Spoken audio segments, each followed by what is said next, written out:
discharged from the service? I was discharged in October of 47. In October of 47. And then you came back here to Minnesota. Yep. And I know that you're very active and very involved over at the American Legion. And how long have you been with the Honor Guard with the American Legion? Well, I've been with Honor Guard for quite some time, even before I came to the American Legion. I used to be the commander of the VFW in Spring Lake Park, and I was also at that time the officer of the day for the Color Guard. And now that's going back to the 60s. And then, of course, when I came up here, then I got involved right away with the American Legion Color Guard and also with the VFW Color Guard up here. I'm on both, but I'm the officer of the day for the American Legion. But just a bugler or whatever, wherever they can use me at, for the 4210, the VFW. So. There you go.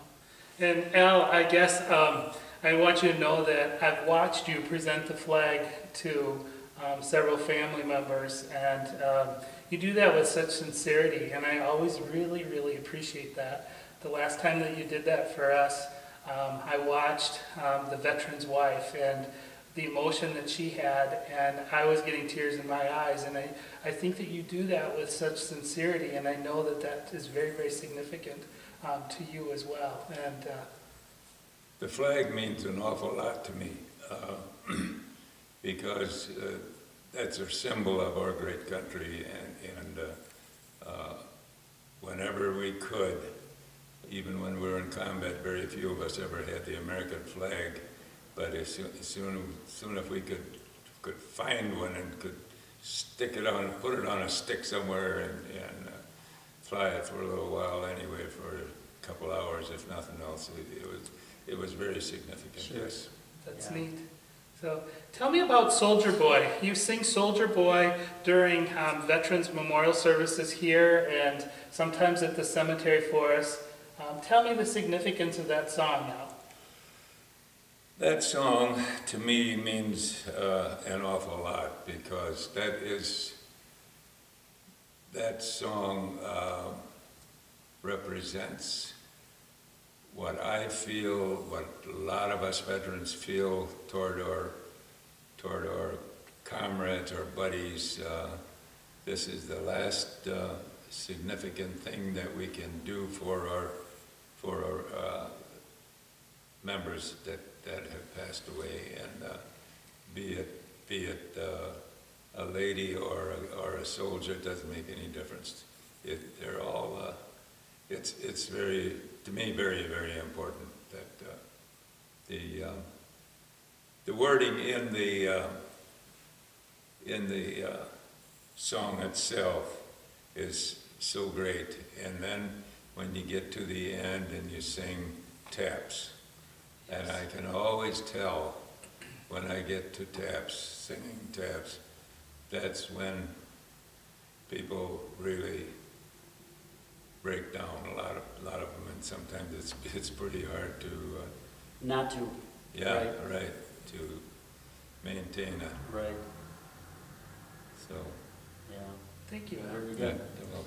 You know, Al, when I spoke to you on the phone the other day to set this interview up, we talked about going to Washington, D.C. just for the day. Can you tell me a little bit about the trip and the purpose and how many went with you and all that for us? I'm telling you that if any patriotic thing that I've ever been involved in, this had to be the greatest thing I've ever been into. We had 104 World War II veterans that were flown from the Humphrey Terminal here in Minneapolis to Washington, D.C. last Saturday morning at 6:30. We got to Dulles Airport, and we got off the plane, and I couldn't believe my eyes. There had to be 150 to 200 people there. Is that right? With flags, with the band, with the honor guard, ages, all ages, from elementary kids to junior, senior high, college kids, adults, it didn't make any difference. Yeah. It was just unbelievable. And wherever we went, when we got on, we had 3 buses that we got onto. And when we got to the buses, there they were again, waving those flags, and it was so great. Yeah, I bet. Oh gosh, you know, they're thanking you and thanking you and thanking you, and what can you say? I mean, so you're so choked up you couldn't say a word. Yeah. Yeah.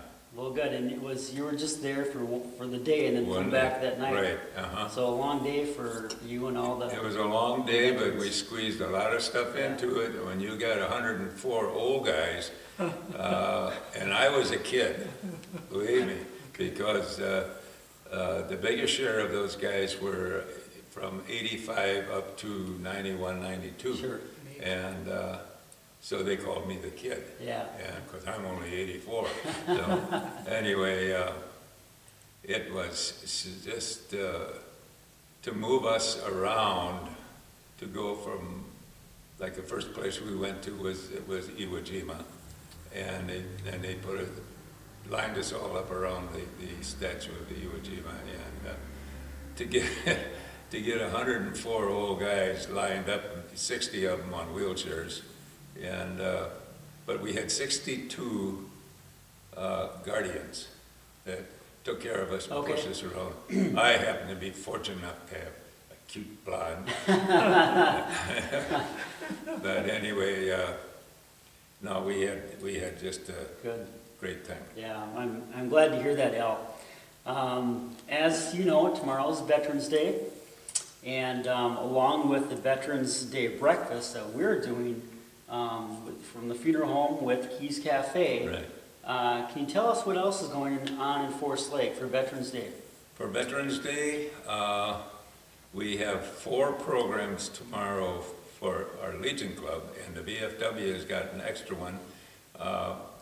We have at the high school tomorrow morning at 10:35, the Forest Lake High School is putting on a Veterans Day program.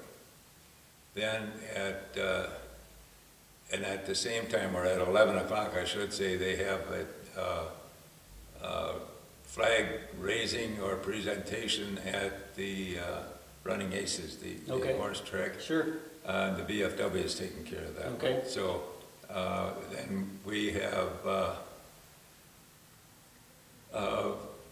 2 o'clock. We have to be at Birchwood, because we have a lot of veterans over there, and we're just going to put on a little veterans program there. And then at 3 o'clock, we're going to the Meadows, which is next, adjacent to the hospital in Wyoming. And then at 6:30 tomorrow night, we have the veterans program at the American Legion, which everyone is invited to. Yeah. Well, very good, Al. You've got a busy day tomorrow. Right. And as you can hear, there's just a lot of great ways to honor veterans tomorrow on Veterans Day. So, Al, I want to thank you for being with us today. Thank you for your service to our country. Oh, thank you. And again, you're watching Robert's Family Funeral Home video series. Thank you.